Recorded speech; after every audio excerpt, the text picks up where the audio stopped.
Welcome to the People Productivity Channel, where you are the product and a better you is a solution.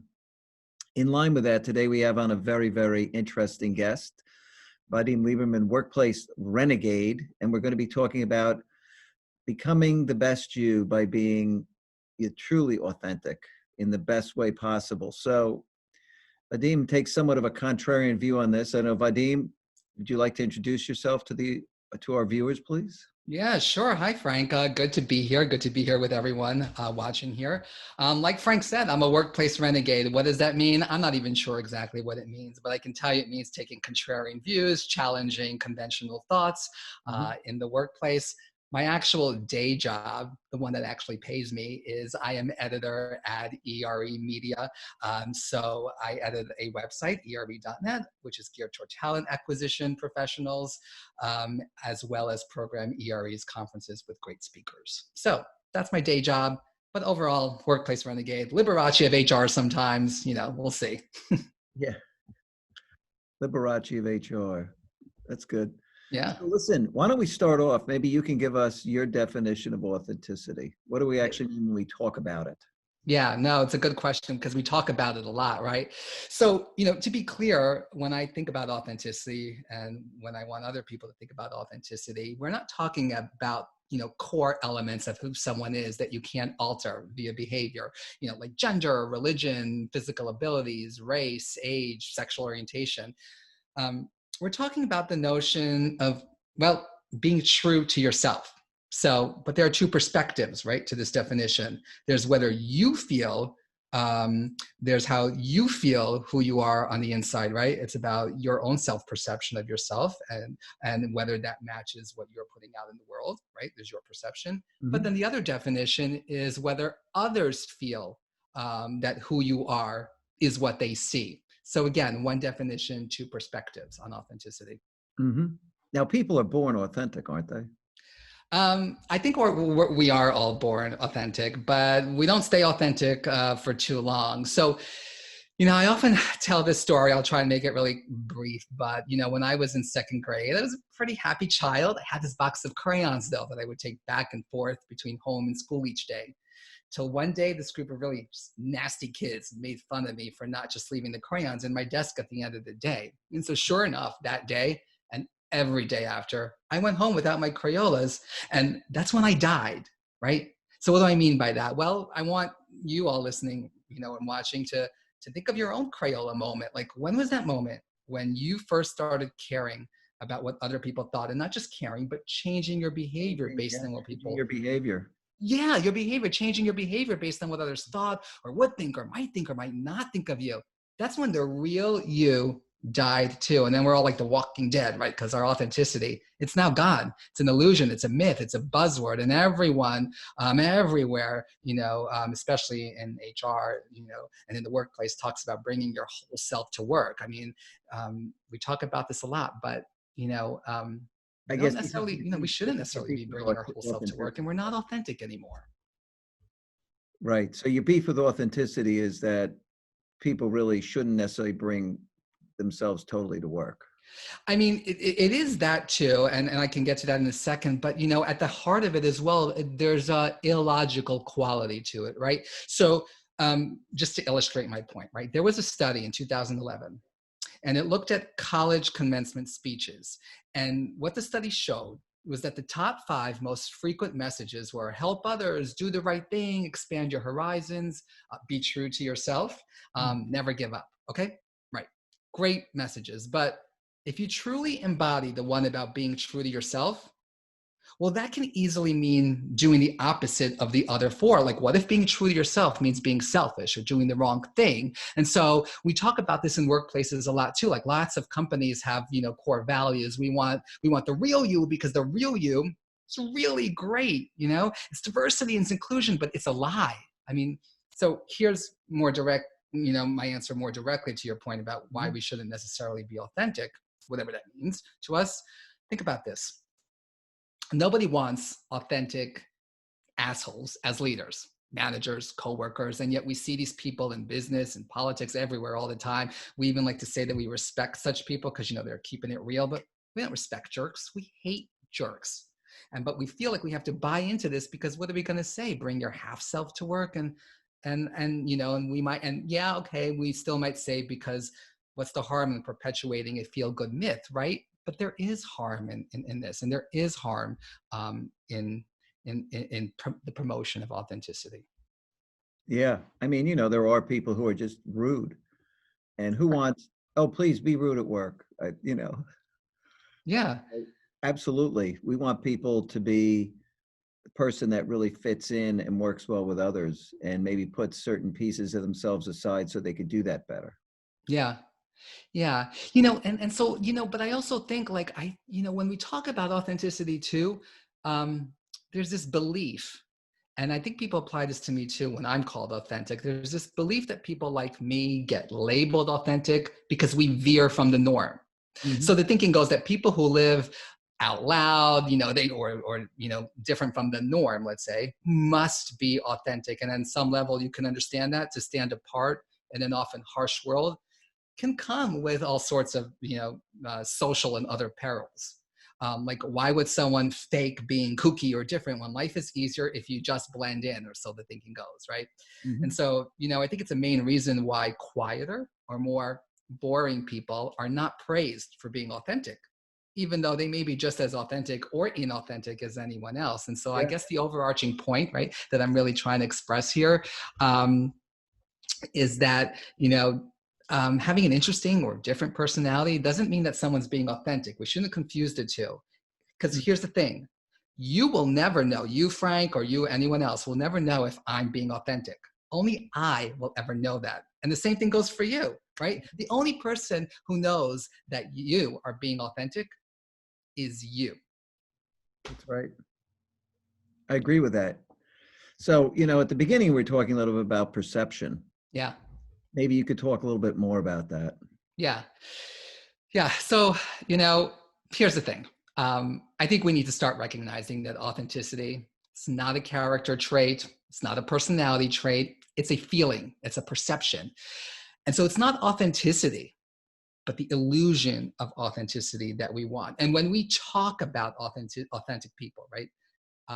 Notice how we only do so in the context of positive attributes, never the negative ones. Well, so why not just say we want people who are smart, who are kind, who are approachable, who are respectful, all of that? Why not just focus on those values and behaviors that we really value? Why do we keep talking about authenticity? It's just meaningless jargon. Um, and so it really is perception, because nobody knows whether anyone's being authentic except that person. Hmm. And so, Yeah. at the end of the day, what do you recommend? Okay. Well, so here, at the end of the day, my former boss, right? She liked to say that to be a good leader, you have to genuinely care about your people. And I said, well, no, you don't. You have to make people feel as if you genuinely care about them. And my boss said she liked me. She really liked me. Like I think of Sally Field, right? Accepting her speech. Like, they like me. They really like me, right?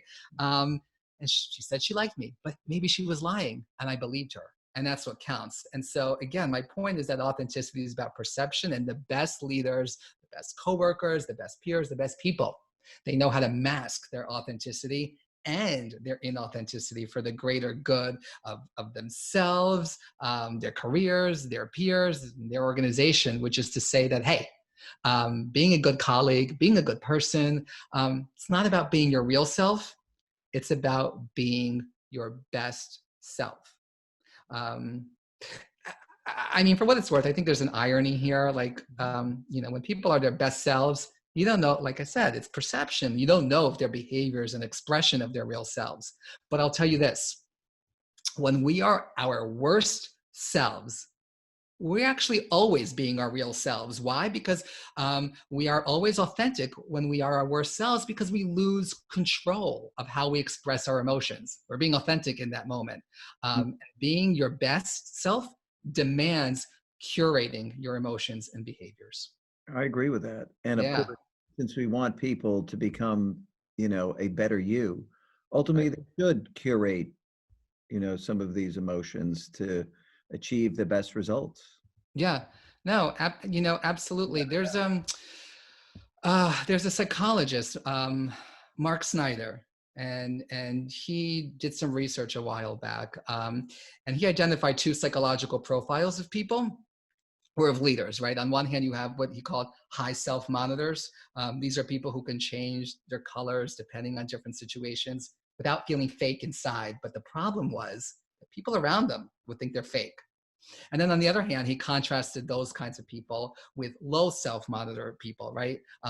People who never wore a mask. And people perceive them as authentic, but the problem is their behaviors sometimes really sucked. And so here's the thing, like there was a study done of, it was like a meta study of like 100 something other studies, thousands of employees, like 20 something thousand, I can't remember offhand.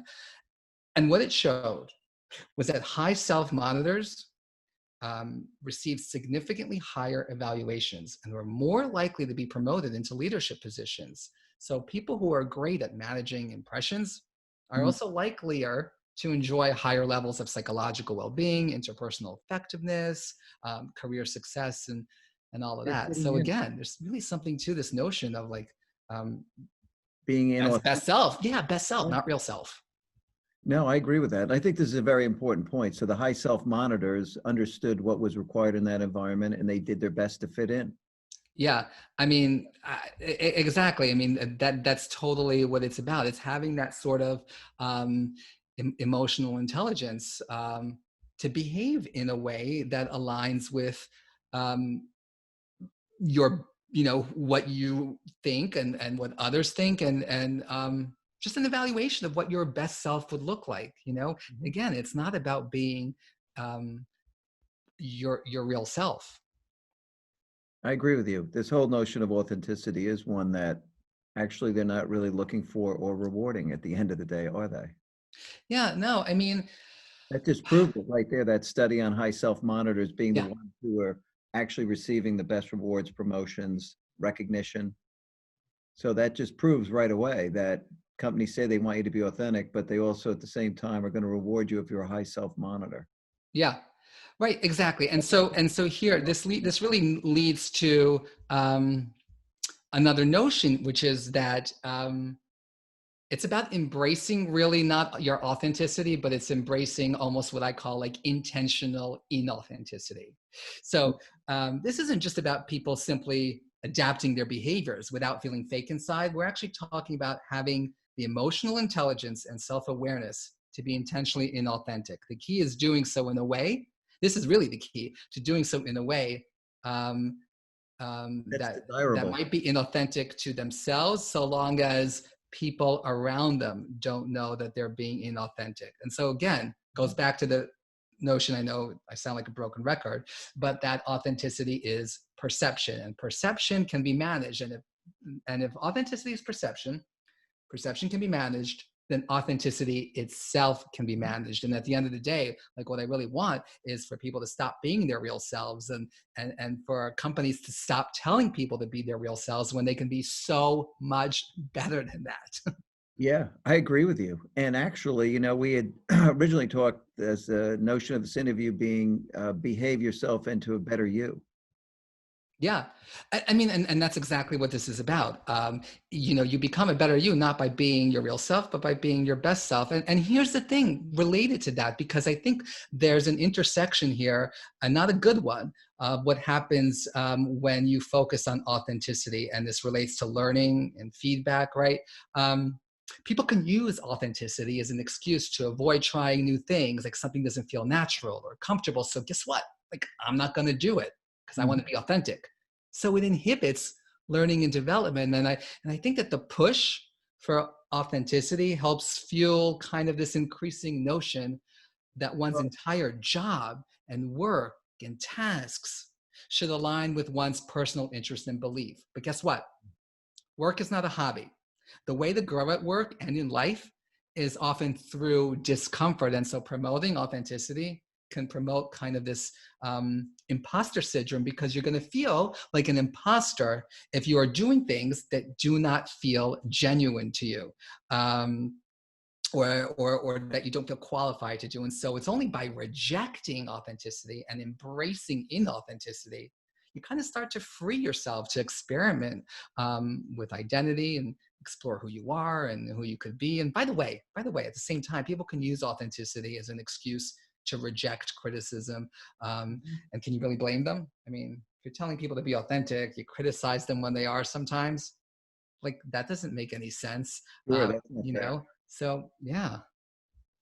Well, I think it's this notion of maybe the downside of acceptance of like be yourself, you to be accepted, bring your whole self to work. I think people in a lot of ways, the companies aren't naturally rewarding that. They have certain, behavioral norms they really do want people to follow, even Yeah. if it's not you. Yeah. Yeah. Even the workplace renegade like me, right? But you raise a good point, because this goes back to what I was saying before, about companies having core values and they're telling you to be authentic. But here's the thing. Let's think about that for a second. Getting back to like a workplace's stated values. When was the last time anyone got fired for not embodying a value to be oneself? Right? That never Mhm. happens.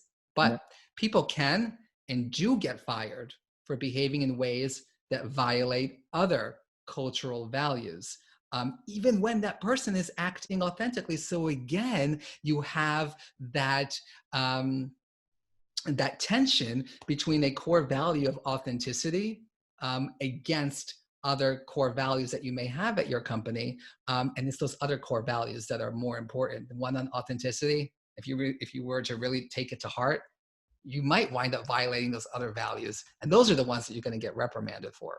You Yeah, know? absolutely. Those are the ones that are being monitored at the end Yeah. of. No. Absolutely. So this is a great way to actually drive personal growth.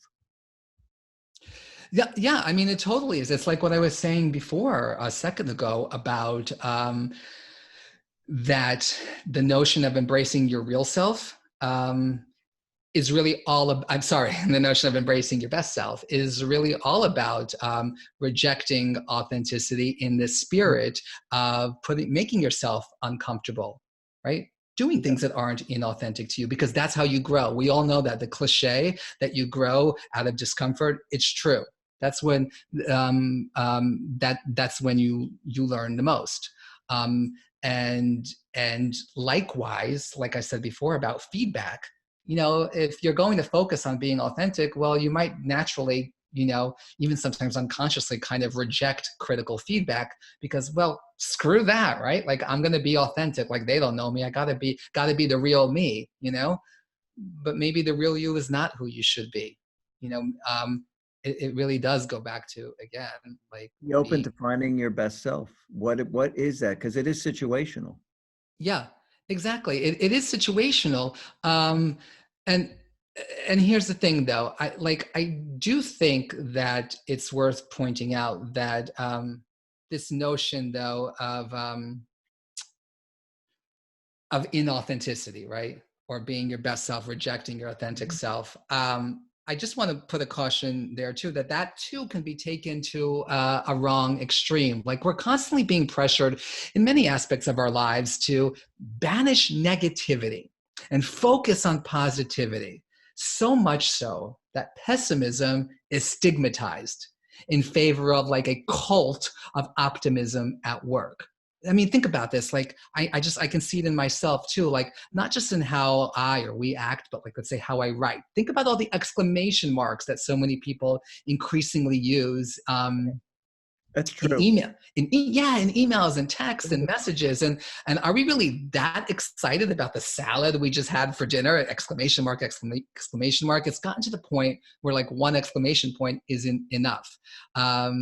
So there was and so what I want to just stress is that the notion of embracing your best self and rejecting your authentic self, that too can be taken to a negative extreme. Like there was a study done, I think last year. I know I read about it at some point. It showed that customer service workers forced to smile at work are likelier to have alcohol problems. Now, putting aside the validity of that study, it does, at least at minimum, speak to the notion of companies not allowing employees to exhibit what are just natural negative emotions like frustration and anger. And so it's like, what, we're supposed to be Stepford employees on the outside, but on the inside, we're supposed to, right. Yeah. So it's like companies want your real self only insofar as it conforms to their version of your best self. But companies don't get to decide what your best self is. You get to decide that, right? And just to put an exclamation mark on that, I was going to say a period or a point on that. Companies shouldn't be trying to get people to suppress their emotions. It's okay to be angry. It's okay to be frustrated at work, but it's not okay. And it's important to let these frustrations out, but in an appropriate way, right? Exactly. It's not okay to express those emotions in ways that feel authentic to you if those ways contravene your company's culture and standards and just basic decency. There are acceptable, constructive ways to be your best self and express, what are traditionally negative emotions. That's right. So fascinating topic. Any other thoughts that you have on this subject? God, I can go on and on about this forever. But here's, I think, like a good kind of final, all encapsulating thought. Like, you might think, right, that I just oppose authenticity altogether as a value in the workplace. But here's the thing. While I don't agree with the logic of it, I actually do agree or support the spirit behind it, that we should all feel comfortable and self-empowered to bring out not our real selves, but our best selves at work. And so, the way I think people should personalize this notion of being oneself and true to oneself and internalize it is kind of how I've always done it. Like, so if you have a cultural value at work that's like, be your real self, bring your whole self, the real you. Here's the thing. Here's how I look at it. I translate it for me like, you don't have to worry about whether you're getting, the real version of me. You're getting the best version of me. And that's more important. And despite all I've said about the illogic and danger of authenticity, I think that it's an important notion from an internal perspective, because I feel like we're better off when our real selves and our best selves actually align, when real self and best self is just one self. And so where I think that people sometimes make a mistake is using their real self as the basis to create their best self. And sometimes that can make sense, but I'd say that to achieve that kind of alignment, to make you a happier person, you're better off starting with a conception of your best self first, and then working on yourself, your behaviors, practicing those behaviors, even if they seem totally inauthentic, because over time, what's going to happen is those behaviors will become more natural to you, until eventually what was once inauthentic, what was once your inauthentic best self, now, after enough practice, after enough time, becomes your authentic real self. And so you have one self. So closing thought, I guess, let's all stop talking about authenticity. Emancipate yourself from the shackles, the illogic, the danger of authenticity, and just empower yourself to be your real self. To be your best self. Our real selves suck, is what I'm saying. Everybody should focus on becoming a better version of themselves all the time, and the best if they can achieve it. That's right. At the end of the day, that's what it's about. Totally agree. And I agree with you. I think I appreciate you being a workplace rebel and challenging these notions that could lead people down the wrong path, actually. Yeah. I mean, that study on high self-monitors being the ones who are rewarded tells you right away the people who are really monitoring the situation and behaving in ways that conform to the best self in that situation is what is going to serve them.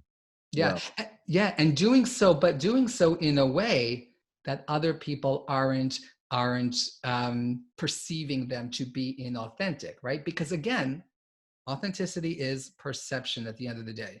It is. And, listen, it's the old thing, practice makes perfect. It is about using those behaviors and embracing them and figuring out how to be authentic about it. Yeah, absolutely. Yeah. Totally. Very good. But super interview. Really liked it. This is a channel where people are encouraged to be better. And I think having you on was fantastic, Vadim.